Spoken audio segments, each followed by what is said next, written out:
complemento do canal, né? O pessoal falando sobre habilidade, se eventualmente estão se referindo à questão de filhos espirituais, né?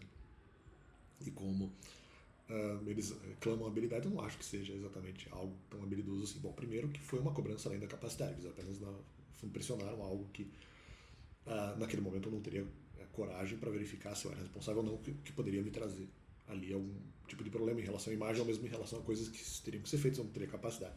Então, assim, a habilidade de cobrar algo que a pessoa ainda não tem capacidade, sei lá, meio... Né? Primeiro ponto. Segundo ponto, não.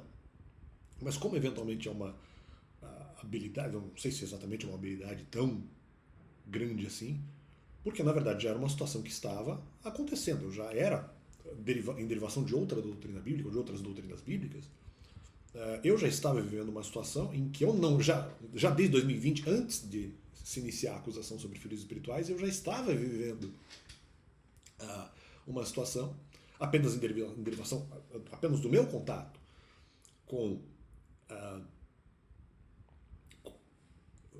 justamente com outras doutrinas bíblicas, do meu contato espiritual, já por conta disso, eu já estava sendo, no caso, forçado a pesquisar coisas que eu não tinha ali coragem para fazer ainda. Né? Então, seja em relação à pesquisa sobre o tema, seja em relação ao fato de que eu poderia ser acusado em relação à questão de abandono, mas eu já estava sendo atacado nisso antes. Então, a única questão aqui que houve diferente foi a questão que agora que as pessoas falariam isso, haveria uma exposição maior. Então, que habilidade é essa que deriva deles, que na verdade eu já estou enfrentando já há meses antes deles começarem ataques sobre filhos espirituais, então, ou até mesmo até talvez um ano inteiro, antes de começarem os ataques em relação a filhos espirituais. Então, como assim?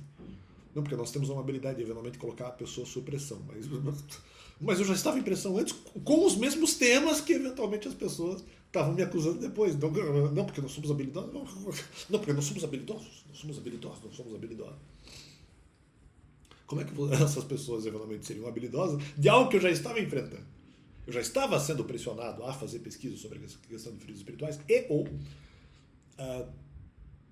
já estava sendo pressionado que se algumas coisas de repente não fossem feitas, ou do jeito que aconteceu algumas coisas ministeriais, eu já estava sendo pressionado de que isso poderia ser considerado abandono, ou que eu teria que fazer pesquisa, ou que eu teria que fazer pregação sobre isso, ou alguma coisa nesse sentido. Né? De repente, se a questão não estava configurada exatamente dessa forma, estava configurado muito parecido a isso, de repente com algumas informações a mais ou até a menos em relação ao tema. Então, como que eventualmente é a habilidade desses caras quando eu já estava sendo, antes deles falarem qualquer coisa, eu já estava sendo pressionado nesse tempo.